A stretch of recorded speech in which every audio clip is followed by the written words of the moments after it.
الرحمن الرحیم۔ صحیح بخاری حدیث نمبر 756۔ حضرت عبادہ بن صامت رضی اللہ تعالیٰ عنہ سے روایت ہے کہ رسول کریم صلی اللہ علیہ وسلم نے فرمایا، جس شخص نے سورہ فاتحہ نہ پڑھی اس کی نماز نہیں ہوئی۔ صحیح بخاری حدیث نمبر 757۔ حضرت ابو ہریرہ رضی اللہ تعالیٰ عنہ سے روایت ہے کہ رسول اللہ صلی اللہ علیہ وسلم مسجد میں تشریف لائے، اس کے بعد ایک اور شخص آیا، اس نے نماز پڑھی، پھر نبی کریم صلی اللہ علیہ وسلم کو سلام کیا۔ آپ نے سلام کا جواب دے کر فرمایا کہ واپس جا اور پھر نماز پڑھ، کیونکہ تو نے نماز نہیں پڑھی۔ وہ شخص واپس گیا اور پہلے کی طرح نماز پڑھی اور پھر آ کر سلام کیا، لیکن آپ نے اس مرتبہ بھی یہی فرمایا کہ واپس جا اور دوبارہ نماز پڑھ، کیونکہ تو نے نماز نہیں پڑھی۔ آپ نے اس طرح 3 مرتبہ کیا۔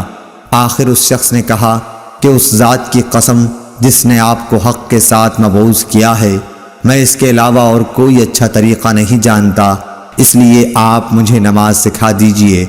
آپ نے فرمایا کہ جب نماز کے لیے کھڑے ہو تو پہلے تکبیر کہہ، پھر آسانی کے ساتھ جتنا قرآن تجھ کو یاد ہو اس کی تلاوت کر، اس کے بعد رکوع کر، اچھی طرح سے رکوع ہو لے تو پھر سر اٹھا کر پوری طرح کھڑا ہو جا، اس کے بعد سجدہ کر پورے اطمینان کے ساتھ، پھر سر اٹھا اور اچھی طرح بیٹھ جا، اسی طرح اپنی تمام نماز پوری کر۔ صحیح بخاری حدیث نمبر 758۔ سعد بن ابی وقاص رضی اللہ تعالیٰ عنہ نے حضرت عمر رضی اللہ تعالیٰ عنہ سے کہا، میں ان کوفہ والوں کو نبی کریم صلی اللہ علیہ وسلم کی طرح نماز پڑھاتا تھا، ظہر اور عصر کی دونوں نمازیں کسی قسم کا نقص ان میں نہیں چھوڑتا تھا۔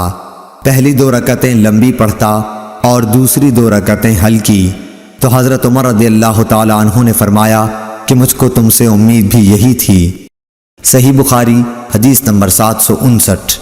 شیبان نے بیان کیا، انہوں نے یحییٰ بن ابی کثیر سے بیان کیا، انہوں نے عبداللہ بن ابی قتادہ سے، انہوں نے اپنے باپ ابو قتادہ رضی اللہ تعالیٰ عنہ سے کہ نبی کریم صلی اللہ علیہ وسلم ظہر کی پہلی 2 رکعتوں میں سورہ فاتحہ اور ہر رکعت میں ایک سورت پڑھتے تھے، ان میں لمبی قرأت کرتے تھے لیکن آخری 2 رکعتیں ہلکی پڑھاتے تھے، کبھی کبھی ہم کو بھی کوئی آیت سنا دیا کرتے تھے۔